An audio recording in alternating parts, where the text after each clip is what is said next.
Welcome to Lecture 5, Corporate Governance and Social Accountability. We're going to look at today's theories of convergence. This is an extremely important debate in the academic literature, yet it's often virtually ignored outside academia, except as kind of casual journalistic approach. The Sun says, when it talks about the things, for instance, like whether or not British should become more like Europe in the way it runs things, in criticism of the EU and things like that. So that sort of touches on the theory of convergence. But the arguments around convergence are very important. And if we were to develop new and better systems of governance to answer the two questions, in whose interest is business run? And once we decide that, how do we actually make sure business is actually running those people's interest?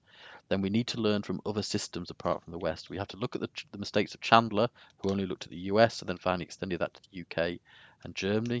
And only towards the end of his life did he start to even think there might be anything out in East Asia that might be of interest. And it is actually in the academic literature, it is one of the most important debates. There's been in excess of 2,000 articles in major journals since 1985. There was a slight lull just prior to Enron, but then there's been a big renewed interest. Initially, the debate was whether or not the corporate governance system that we should look at should be the US and UK's version or European system. But now actually Europe is often ignored, and it is the comparison made between US, UK, or Asia Pacific.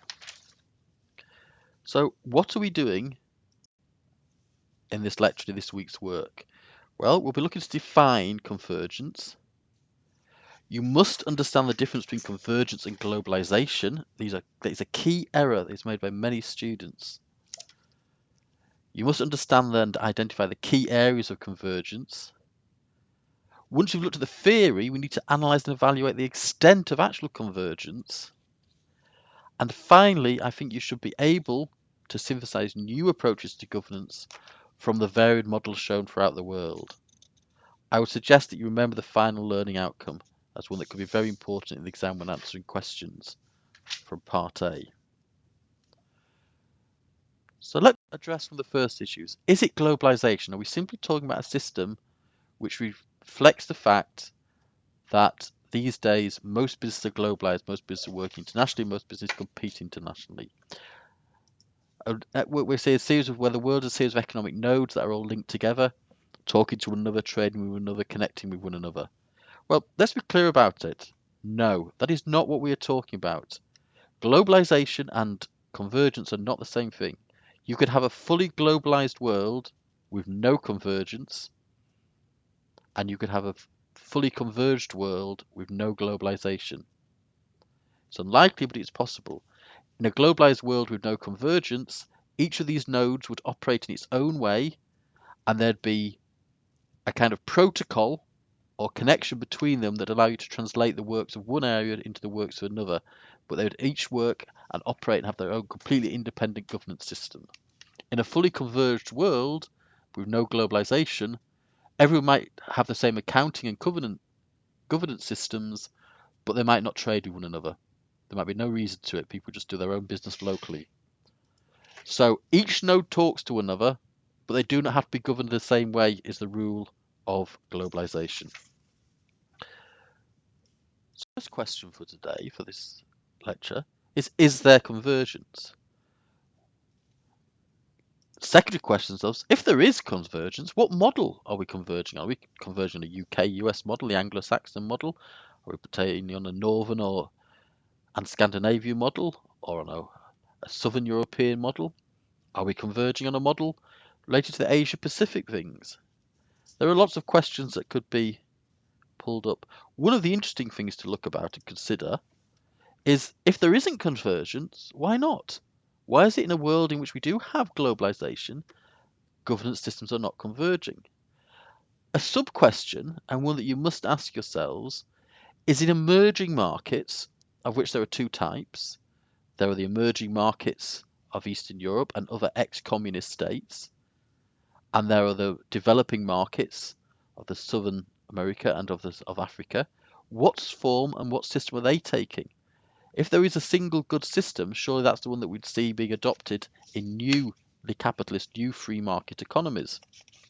So is there convergence? And if not, why not? So what is the underlying concept? What are we actually talking about? Well, we're talking about the financial systems. We're talking about the way stocks and shares are traded. We're talking about the way companies are owned. We're talking about the way companies are governed. We're talking about the existence of primary boards and secondary boards and the roles of directors and the idea of who sits on the board and all these sort of things. You'll see obviously in the Anglo-Saxon model, we still very much beholden to shareholder value. We still have the idea that the board member represents the shareholders. Other countries we talked about sometimes about more network governance. In Germany they have two boards, a board that looks after the value financial of the company, but a second board, which is the social board. It's made of outsiders and includes representatives of workers and unions and banks and society as a whole. That But the primary system that we're looking at here is one the system called financial systems analysis. And this is grounded solidly in agency theory. And so this idea of convergence is it being converged not in the interests of the people who own companies or the people who run companies or anything like that, but in the interests of the managers?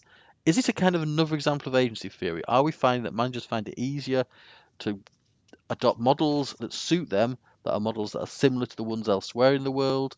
And certainly a lot of managers around the world have been suggested tried initially to move towards the UK-US model because they thought the fact that it would give them greater rewards. In fact, I experienced this at Siemens, where they tried to say we wanted to become an American company because they had less answerable to external boards and more answerable purely to making financiers do that. So what are the different systems that exist? The different systems we're going to be looking at convergence are the US, UK, Anglo-American system. What is it about this one?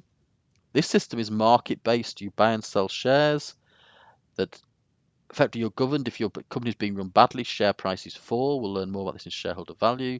And share prices fall, somebody buys up your company, sacks the management, replace them with better management. Shareholder value is primary, short terms is predominance, and agency monitoring takes place through the market. However, remember the work of Burl. This is the way the system is supposed to work. However, Burl has argued that most investors are speculators. Most people who buy shares are speculators, not investors. And this is a key and important issue that we must remember. So, if the speculators are not investors and we have a new higher turnover, say that shares often change hands every year or less, then how can we actually rely on them to monitor firms? And we have the situation, for instance, where shareholders in places like Northern Rock were complaining that no one had been monitoring the firm, completely unaware of the fact that in shareholder value theory, the justification for paying dividends, among others, which we'll look at later, includes the fact you're being paid for monitoring and controlling of management. European system. European system is bank-based system of governance, relationship-based governance. What we have a system is the fact the bank puts money in and is represented on the board, and the bank, therefore, generally the bank wants its money back, which obviously benefits society the same in some ways, maybe slightly lower growth, but slightly more stable. So it's sort of do the German model.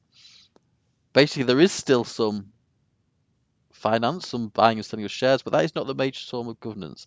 The bank loans are the major form of governance. The payment of interest, the payment of percentage, and that. Most monitoring takes place through financing, proximity of banks, the cross dictatorships, supported by close business networks, so what are called insider systems. So bankers, etc., all become part of the system. They work close together, they have cross relationships, and they look after one another. They keep an eye on one another. And the idea of doing that, there can be similarities here, perhaps, to resource dependency theory. Less similarities maybe to MACE. These are things you should be considering, looking at the different theories we've looked at, seeing how these relate to one another. And then finally, we have the Asian system. The Asian systems are mostly family-based. Lots of large companies, are actually, even the biggest companies are often at least heavily rooted in families, with extended family members still uh, playing a great say in the running of the companies. They might not be immediately brothers and sisters anymore, but still quite a lot of large, important families do this. And of course, we still have examples of this in the West. We still have places like Walmart's who are run by the Walmart family, so the Walton family and Walmart. Most lending then comes from the family-based lending, or it comes from banks that are owned by the corporation. So they are part of the family. So a bank that do that. I mean, a recent graduate a couple of years ago got a job with Mitsubishi Investment Bank. Mitsubishi Investment Bank is part of Mitsubishi. It's not a retail bank. It's a wealthy, powerful. I went to visit her once. She bought me dinner. She was very nice, and she was working in a very big glass uh, skyscraper within the city of London. So it's very, very interesting. So there's strong similarities here to mainland Europe. Very strong similarities to the mainland Europe model.